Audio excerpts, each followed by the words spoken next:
Good morning दोस्तों। आज come back to my channel trusted zone Prince Classes. इससे पहले मैंने एक टॉपिक कराया था, इसका नाम था रिटायरमेंट। रिटायरमेंट में ज़्यादा कुछ एडजस्टमेंट नहीं था, एकदम सिंपल क्वेश्चन था। सिंपल तरीके से हम बस ये फाइंड आउट कर रहे थे कि जो रिटायर पार्टनर है उसका रिटायर पार्टनर का कैश लिखते हैं या लोन लिखते हैं। आज हम लोग उससे थोड़ा आगे बढ़ेंगे, नेक्स्ट टॉपिक पे आते हैं। इस टॉपिक में आपको सीखना है गुडविल। क्या सीखना है? आज हम लोग कर रहे हैं चौथा जो एडजस्टमेंट नहीं है, अगर इसमें ऐड कर देंगे value of goodwill. Suppose value of goodwill है 18,000।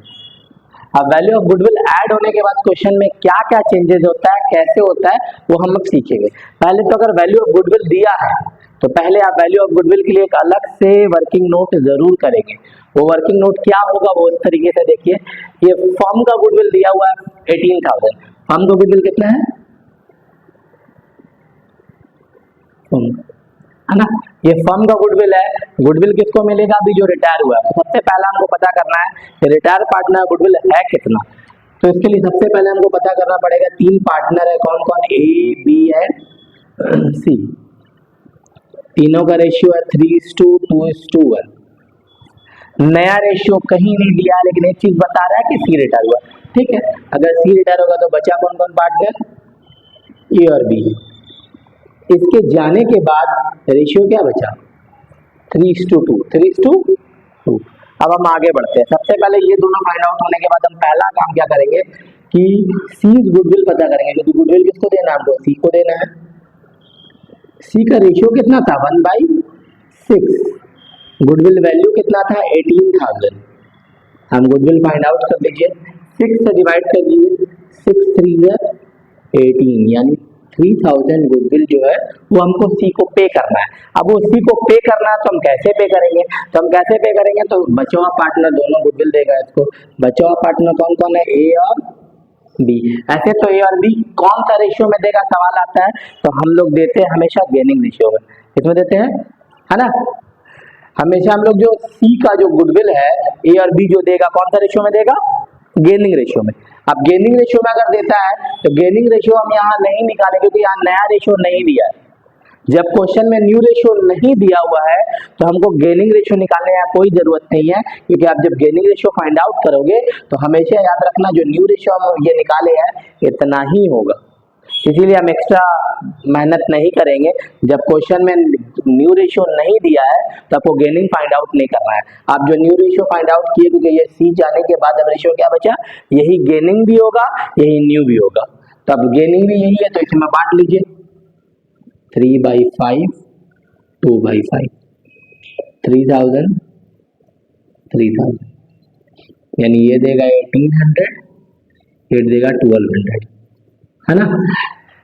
गेनिंग और न्यू में चेंजेस तभी होगा क्वेश्चन में, मतलब गेनिंग रेशियो और न्यू रेशियो तभी चेंज हो सकता है जब क्वेश्चन में न्यू रेशियो दिया हो। अगर न्यू रेशियो आप खुद फाइंड आउट कर रहे हैं इस तरीके से, तो वहां गेनिंग निकालने का कोई मतलब नहीं बनता है, क्योंकि अगर आप गेनिंग निकालोगे देखना दोनों इक्विवेलेंट होगा, सेम ही रहेगा। तो हम खामोखा में वर्किंग नोट क्यों करें, कोई मतलब नहीं बनता है।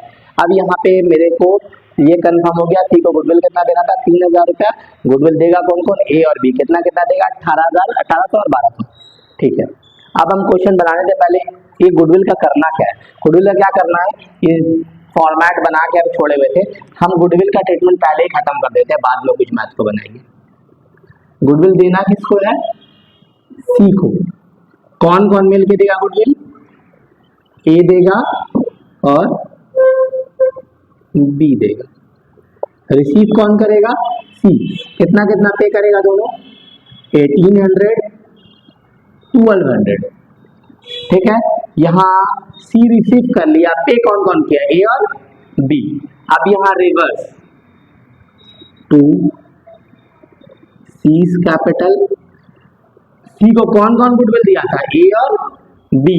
तो दोनों के अकाउंट में डिक्रीज भी तो होना चाहिए। यहां लिखने का मतलब होता है डिडक्शन, ए और बी में डिडक्शन हुआ। यहां लिखने का मतलब हुआ रिसीव किया, कौन रिसीव किया?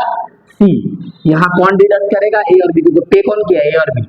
अब जैसे क्वेश्चन बनता है वैसे बनाएंगे, एडजस्टमेंट पढ़ेंगे, मैथ को सॉल्व करेंगे। सबसे पहले क्या है? Machinery depreciated by 10%। तो सबसे पहले मशीन डिप्रिशिएट होगा तो रिवैल्यू में जाएगा। एंड इवैल्यूएशन ऑफ गुडविल इतना ही है। उसके बाद जैसे हम मैथ को बनाते हैं वैसे ही मैथ को बनाएंगे। मशीनरी कितना डिप्रिशिएट हो रहा है? 10%। मशीन का कीमत कितना था? 18,000, उसका 10% हो जाएगा 1800। उसके बाद स्टॉक क्या है? Appreciated by 6%। By stock appreciate हुआ है 6%, स्टॉक का 15,000 का 900 आएगा। पीबीडी 5% है, पीबीडी 5% यानी 900। 1800 का फर्क आया, ये 1800 का फर्क कम बाई इधर फर्क आएगा तो लिखेंगे उसको लॉस। ट्रांसफर भी लिख सकते हो या लॉस भी लिख सकते हो, ट्रांसफर मत लिखो बेहतर होगा। और मेन पार्टनर है ए बी सी। रेशियो क्या था? 3:1। हर चीज इसी रेशियो में बैठेगा ना, 3:1। सिर्फ गुडविल आपस में बांटने के लिए हम न्यू रेशियो यूज कर दिए, वो भी न्यू नहीं यूज किए, हम गेनिंग यूज किए। दोनों इक्विवेलेंट होता है इसलिए हम यूज कर दिए।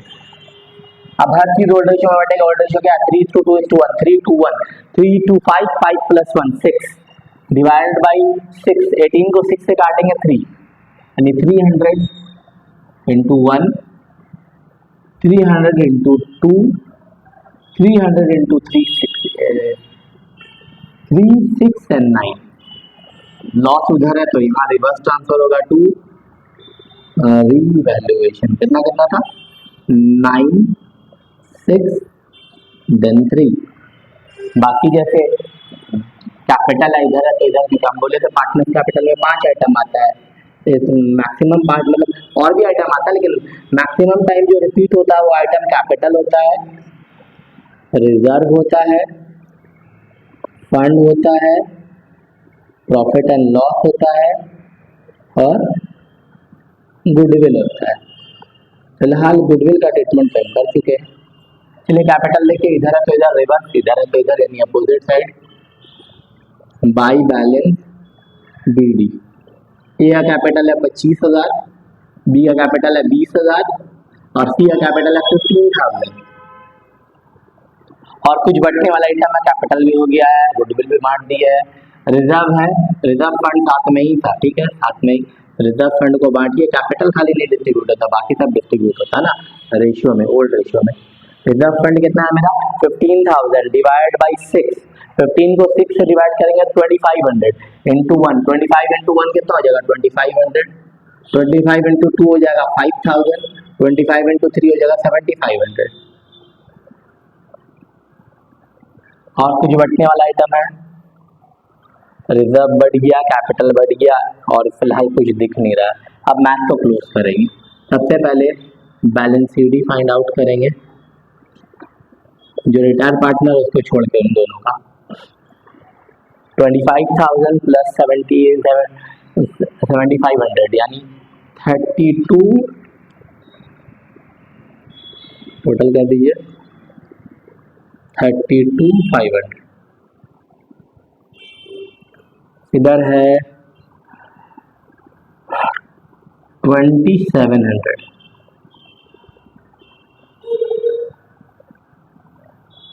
008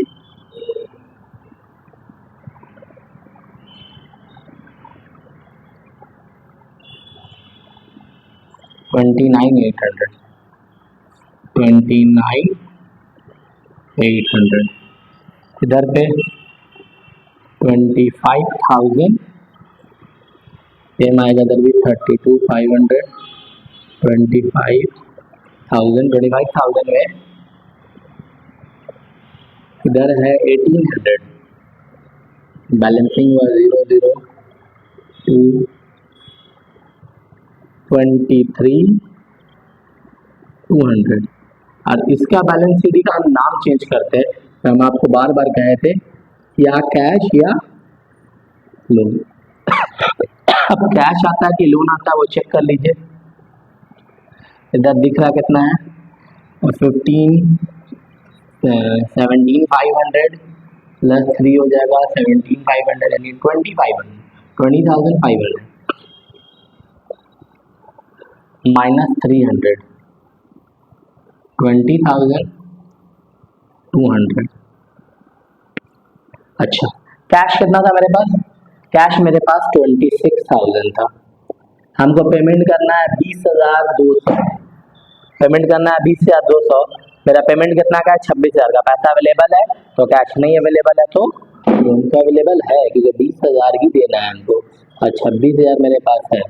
तो 5800 जो मेरे पास पेमेंट करने के बाद भी बच रहा है, तो जाहिर सी बात है अवेलेबल है, तो हम लोन का यूज नहीं करेंगे, हम कैश के नाम पे पेमेंट करेंगे। 20,200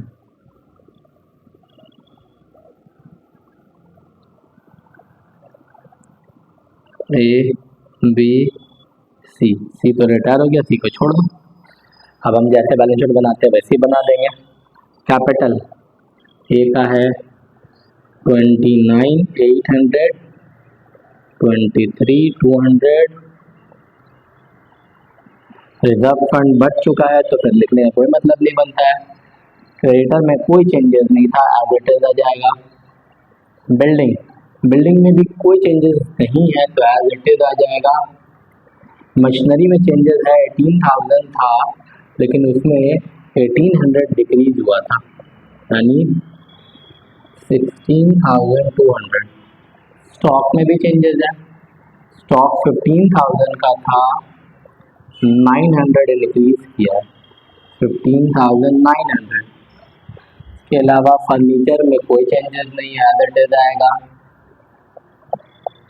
डेटर्स में भी चेंजेस है, डेटर्स है 18,000 का और चेंजेस कितना का है?